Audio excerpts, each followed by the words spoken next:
একটি বস্তুর বেগ দ্বিগুণ করা হলে বস্তুটির গতিশক্তি কত? তাহলে আমরা দুটো স্টেপ করব। ওকে, এটা হয়ে গেল ফার্স্ট, এটা হচ্ছে সেকেন্ড। আমরা প্রথমত বেগ v1 সমান v ধরলাম এবং গতিশক্তি E1 সমান হাফ mv স্কয়ার। এটা তো আমাদের যে সমীকরণ রয়েছে সেটা আমাদের তো জানাই।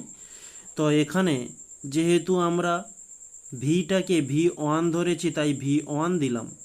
ওকে, তাহলে আমরা এখানেই এটি রাখলাম, বা আমরা এই v1 এর পরিবর্তে v1 এর মান v ধরেছি তাই আমরা v স্কয়ার দিয়েছি। নেক্সট সেকেন্ডের জন্য এটা v2 দেই।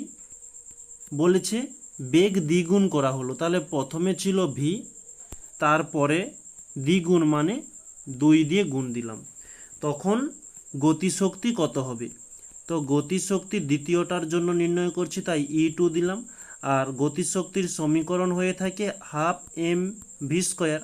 তো সেকেন্ডটার যেহেতু নির্ণয় করছি তাই v স্কয়ার না দিয়ে v2 স্কয়ার দিচ্ছি। ওকে, এখন আমরা এই v2 এর মানটা বসিয়ে নেব 2v, যার হোল স্কয়ার ছিল যেমন থাকবে। এখন এই 2vর হোল স্কয়ার যদি আমরা ভাঙতে যাই তাহলে পাচ্ছি যে 2 দুগুণে 4 ইন্টু ভি স্কয়ার। তো 4টাকে আমরা প্রথমে নিয়ে চলে আসি, এই 2 দিয়ে কিন্তু কাটাকাটি করব না, কারণ আমাদের প্রশ্ন যেমন চেয়েছে তেমন আমরা উত্তরটি আনব। তাহলে 4কে সামনে আনলাম, হাফ mv স্কয়ার। ওকে, এখন এই হাফ mv স্কয়ার এর মান আমরা নির্ণয় করেছি এইখানে, দেখো E1 সমান হাফ mv স্কয়ার।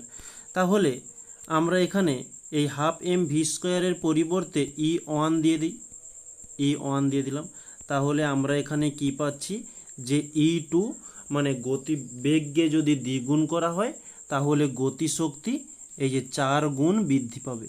ওকে, তাহলে আমরা এখানে অপশান সি মার্ক করে নিলাম, 4 গুণ হয়।